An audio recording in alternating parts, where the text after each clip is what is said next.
I guess the cards win.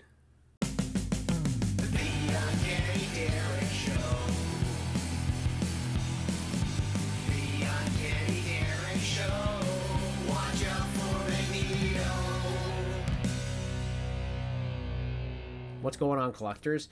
Due to overwhelming demand, it looks like the Marvel cards get the priority for the video here. So I have two different 90s sets of cards. 1993 Skybox released some cards.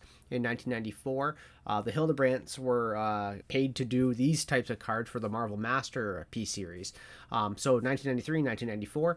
The way I got these cards, my brother and I would go to our local convenience store, and they had the little put in a quarter, get some cards out of it, and we did that regularly. I had a paper route at the time, and I was constantly feeding that thing quarters. It actually was one of my first trade paperbacks I got from the same convenience store. I had the Marvel vs. DC trade paperback, which collected all four of the issues of that series. So the cards, we spent a lot of money on these cards, 25 cents per card, and yeah, I kept them all. They're one of the few cards I still kept. For some reason, I decided as a young kid to throw out all the Magic the Gathering cards and Pokemon cards I had, but these Marvel cards, you know, these were the ones that were gonna... So everybody wants to see these cards. I have them all in a binder, so let's get started. All right, so here's my binder of cards, and let's get started through this. So all these cards in these, who was this by? This was Skybox cards. These were all made to make a cool picture. So like Hulk, Moon Knight, Siege, Dead Zone, Wild Pack, Silver Sable, Doc Samson, Deathlock, and Moses Magnum. Like some of the names are pretty familiar. Like when's the last time you heard of Dead Zone? I don't know. But the cool thing on the back of all these cards, and we'll get to the next page too, is that they just had on the back here, and I'll pick Siege first because you know who the hell's this guy. You'll see that they have the strength, durability, fighting ability, energy projection, and have the information of the character, plus a did you know on the bottom. So yeah, again, these cards were 1993. First appearance, Deathlock, Volume 2, number 19, in January of 1993. So this guy was pretty new to the game when the card came out. And yeah, that's all the fun with these cards. Some of them, like, you're going to get to one page that I know, if I recall correctly, is just a bunch of nobodies. So let's just keep going. I don't know who did all the artwork. Like, I know some of them are signed, but not all of them are, and it's hard for me to know who the artists are. But anyway, here's the cool space-based group: Warlock, Silver Surfer, Quasar, Starhawk, Galactus, Goddess, Thanos, Morg, and Drax. And again, really cool to see it all together. I wish there were like card cases that were a little bit tighter so you could make the full picture, but c'est la vie. We have our new warriors: Nova, Firestar, Cardinal, Namorita, Speedball, Turbo, Rage, Night Thrasher, and Darkhawk. I mean, what's more to say about these guys? I always like the background and the color contrast on here, but not as cool as this Liefeld-esque stuff. I don't believe this is not Liefeld to do the drawings, because this is 93, so this may just be after his departure. Deadpool, Cannonball, Slayback, which I don't even know who Slayback is. Sabretooth, Shatterstar, Apocalypse, Sinister, Cable, and Strife. Just cool action poses here. This Sabretooth is just bizarre. This face here is insane. I don't know what's going on there. But I remember even like as a kid trying to picture, you know, is Apocalypse trying to fight Cannonball? Is Cannonball looking at Slayback? Shatterstar and Sabretooth are clearly fighting. Whose team is Deadpool on? Is Mr. Sinister and Cable fighting Strife? I don't know. It was interesting layouts, but they did piece it all together, you know, pretty well and cohesively. Then we have our Excalibur team: Guardian, Micromax. I mean, I don't recall Guardian ever being part of this, but there she is anyway. She's Alpha Flight, by the way, in case you didn't know. Micromax, Wildheart, Captain Britain, Phoenix, Nightcrawler. I mean, Havoc, probably not either. Psylocke and Strong Guy. This is a little confusing because this is a mix of Alpha Flight, Excalibur, and X-Factor. And I mean, this is Jean Grey Phoenix, not Rachel Grey Phoenix, who was more of Excalibur. So now looking at this, I'm actually even more confused. I really haven't picked any of this stuff up since I put them in these bags here. And even then, I didn't really pay close attention to what I was actually looking at. What a confusing ragtag group of heroes here. We have the interesting Nocturnal stuff. Doctor Strange, Dormammu, Beta Ray Bill, Loki, Cobweb, Blackheart, Sleepwalker, Thor, and Hellstorm. I mean, again, Cobweb, Sleepwalker, Blackheart, and you could put Hellstorm in here, but like, this is Thor and Loki and Beta Ray Bill are one universe. Strange, Dormammu, and Hellstorm are like another universe, and I mean Blackheart is part of that. But like, what a weird eclectic group of people. It's like the part of the fantasy world, but also the mystic world too. And what a strange mix-up. And then we have the Spider-Man Daredevil crew, which this kind of makes more sense. This is all in New York. Venom, Demogoblin, Carnage, Hobgoblin, Spider-Man, Cardiac, Rhino, Shock, and Daredevil. First appearance. Oh yeah, these pages all tore because of course Card Pages did this. Daredevil 314, March 1990. So maybe Shock is somebody different. Yeah. Our Avengers, Scarlet Witch, Spider-Woman, Splice? Is that a villain? He had to be a villain. We'll get to him in a second. Iron Man, Wonder Man, War Machine, Namor, Tiger Shark, and U.S. Agent. Look at this Namor. Look at that bizarre face. I don't even know what he's doing there. And who is Splice? First appearance, Wonder Man #4, December 91. Okay, he's a Wonder Man villain. Why he's on a card? I guess I thought he was going somewhere. Mr. Fantastic, Invisible Woman, Human Torch, Laya, Oculus, Molecule Man, Doctor Doom, Thing, and Claw. So clearly this is the 90s part of the Fantastic Four where the Thing had his face cut open. That was a Wolverine attack. And Molecule Man, like, that's clearly Mesmero's clothing from X-Men, but I always just liked Molecule Man as a guy just in plain clothes. Really interesting little setup here in front of the Fantastic Four Tower. I just like this little combination, everything, you know, how Mr. Fantastic's kind of stretching, but I know he's standing behind Thing because, you know, the fist goes in behind there, but like it looks like Thing is grabbing onto Mr. Fantastic and letting him stretch beyond. I don't know what this is, and you know it's early 90s when you got Sue Storm and whatever this getup was. The Ground Crew, She-Hulk, Punisher, Falcon, Hardcore, Nomad, Terror Incorporated, Iron Fist, Luke Cage, and Scarecrow. I always thought Terror Incorporated, this particular card, this was always kind of a favorite because it was so noir. Like this, even though I hadn't watched Blade Runner at this time, I felt this was like quintessential Blade. I didn't know this was going to be the mood when I finally picked up it or saw Blade Runner, but I always thought this was such a cool card for that. He obviously didn't end up doing much at all. It was another 90s character, but yeah, I've always liked this Terror Incorporated card. Back to the Captain America and some Avengers. We have Black Knight, Crystal, Cersei, Thunderstrike, Captain America, Hercules, which, what the hell is this? Blood Axe, Red Skull, and Proctor. I would be lying if I said I knew who Proctor and Blood Axe are.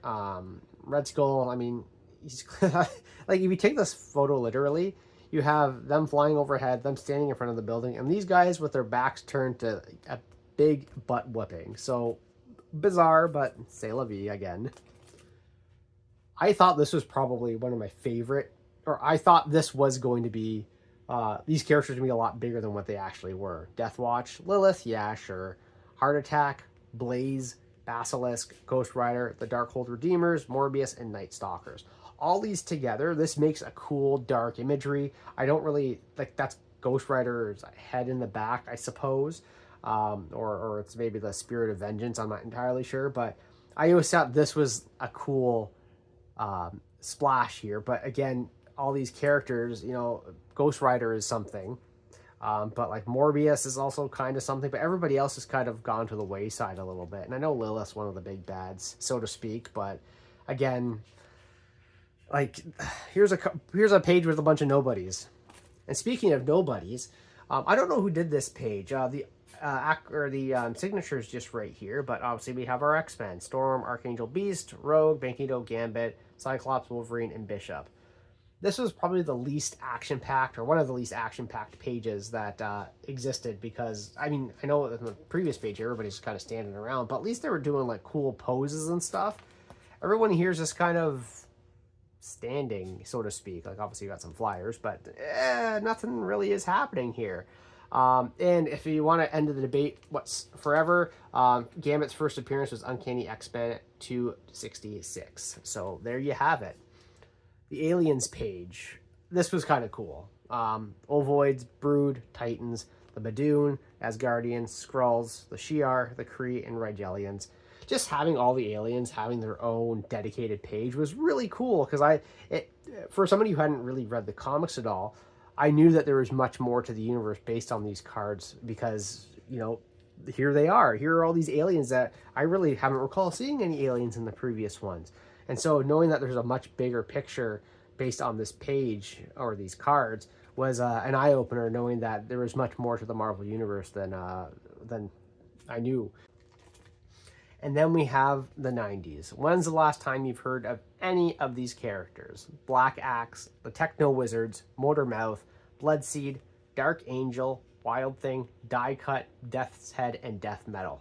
Have any of these existed outside of the 90s? Have any of these people come back at any point in time? I don't recall any of these characters. I thought these cards were cool, but again, this was the product of the 90s. These guys are brand new. All the back pages here explain. They're all 93, 92. Like, this was Marvel's big punch to like try and make something new and different. None of it stuck, and all of these characters are now pushed to the wayside. So rest in peace. And then we have the cool cards. These are the unsolved mysteries of the Marvel Universe. So what is the origin of Wolverine? The face of Darkhawk? The origin of Nightcrawler? The sixth member of the Infinity Watch? So all these cards here are meant to be teasers in the books for you to really ponder and guess what stuff was going on. And I mean, obviously things like the origin of Nightcrawler have been retconned multiple times since us finding out after what his origin was. And the origin of Wolverine has also been explained in somewhat crazy detail. And currently, Spider-Man's parents are getting retconned again. Also somewhat related to Wolverine in comics. So all this is just, this was, again, 93.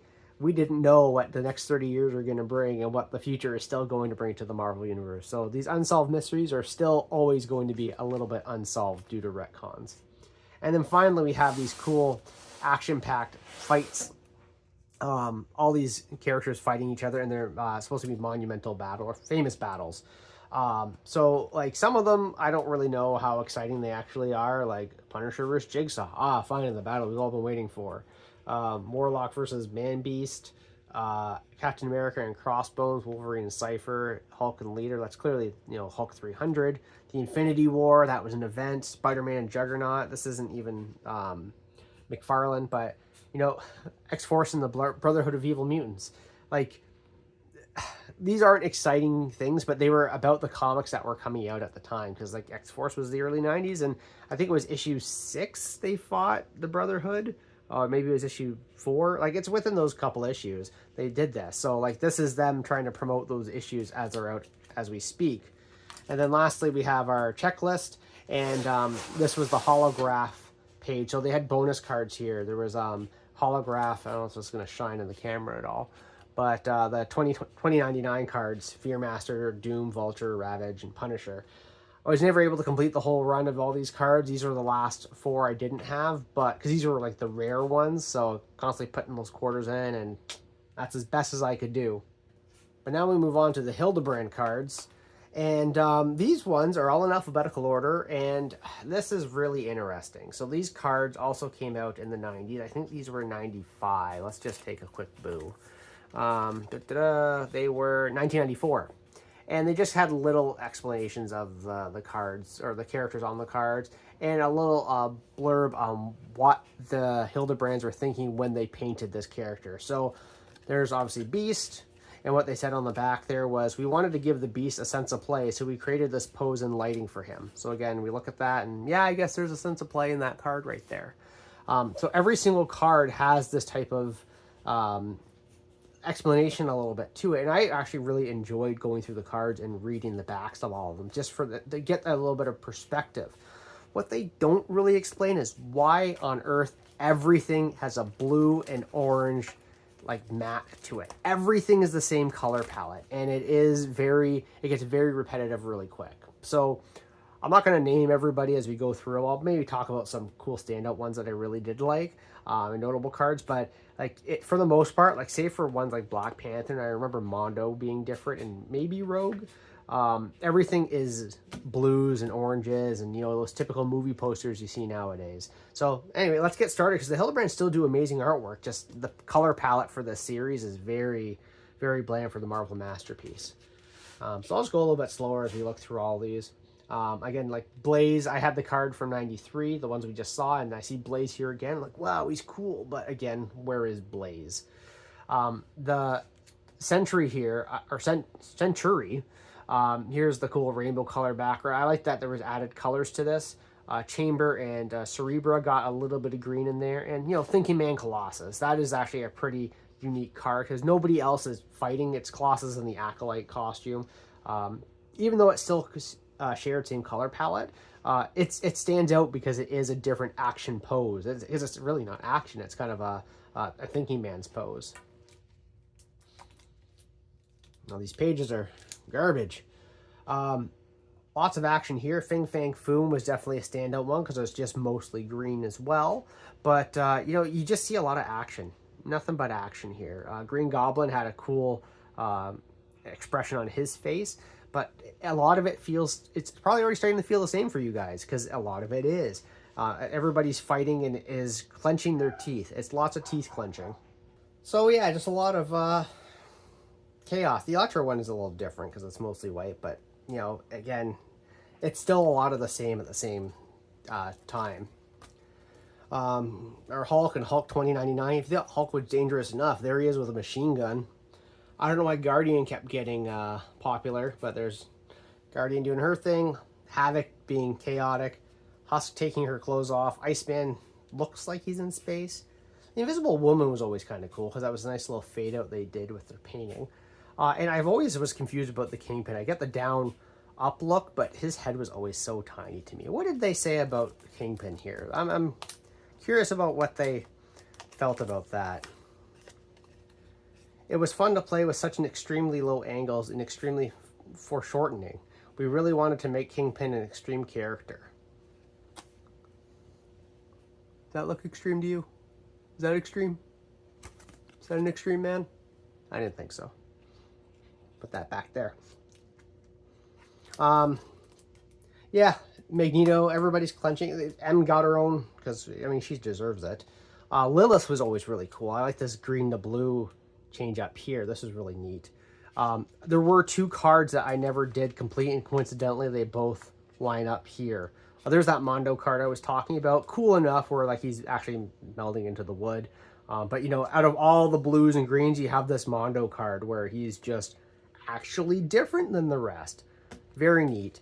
But yeah, I don't know who these two are. I do have the checklist. I can look into it. But obviously it's somebody with the letter M and somebody with the letter N. But Nightcrawler, Odin. We have Professor X there with his typing away at a computer. It's kind of neat that he was different there. Phoenix is all red, and that's actually Rachel Gray Phoenix. You can feel the 90s in this Nova one. We have Random got his own card. Congratulations, Random. You did it. You made it, bud. The Punisher, they did also, every card did have a signed one that you could find, and we did find a Punisher one. Who's Psylord? I don't know, but there he is, I guess. Cool. Rhino actually got a different card too, flying through the air. What would they say about Rhino? That's a very unique take for a character doing this. They said, the Rhino is another one of our big, bold bad guys in the set. He just comes right out at you. I mean, yeah, look at those lips. Anyway. There's the Rogue card I was talking about. Obviously, it still carries the same color with that space rocket in behind there. But, you know, that was pretty unique on its own to do that. Sauron as well, very cool. And She-Hulk even got her own color palette there. But, like, even Silver Sable, like, this does look different because it's mostly her in the foreground. But that background is lots of oranges and blues still. And even the shading here is still more blue. So it all fills in the same way. Skin matched the Mondo, too. So Skin gets his own skin, so to speak, for his background. Lots of just neat little tidbits here. As we get to this side, Sync gets his own too. Typhoid Mary gets the most seductress one. But, you know, a lot of down up. We got Thanos and Thing just both down looking up. Ulik gets his own really cool one. I always thought this image of him was really neat. Just obviously very gritty, menacing. And Werewolf by Night got his own. There's White Queen got her own. I always felt White Queen. This was, if you've seen the Generation X TV series, I feel this is like spot on to what she looked like there, at least the face of it. What do they say about her? We use the same colors to paint white as we do black. White, raw sienna, and purple. The difference is in the intensities. Okay. But, you know, that's a pretty decent White Queen one. That's very 90s of her. And as we get to the end here, the last few cards they had foil ones. So it was a different change up of the cards. Had a little bit of sparkle to them. And then there were what did they do with these guys here? Yeah, they had holograms on the back here. So hollow foils and holograms. So the Cable, Gambit, and Sabretooth ones were the other neat ones I had. Oh, and then of course on the back here, Wolverine, Wrecker, and Xian. So neat little mix up of cards here for the Masterpiece. So the ones I was missing were, the one before Nightcrawler was Night Thrasher. And then the other M I was missing was... who was it? It was Metalhead. Who's after Metalhead? Mr. Fantastic. So I'm missing Mr. Fantastic and Night Thrasher here. Ah, well, maybe next 1995 will do better. And that's all the cards. Yeah, that's the cards that have lasted the test of time that are not my Pokemon or Magic the Gathering cards. But... I know, it pains me, believe me, it pains me a lot. So what else do you guys want to see on this channel? Let me know in the comments below. I'm always thinking of new ideas, and I have a whole laundry list of stuff to do. But if there's anything you guys want to see me tackle, do a certain essay video on, let me know in the comments below. What was your favorite card that you saw as well? Let me know. Don't forget to hit like and subscribe, and I'll see you guys in the next video. Thanks so much for watching.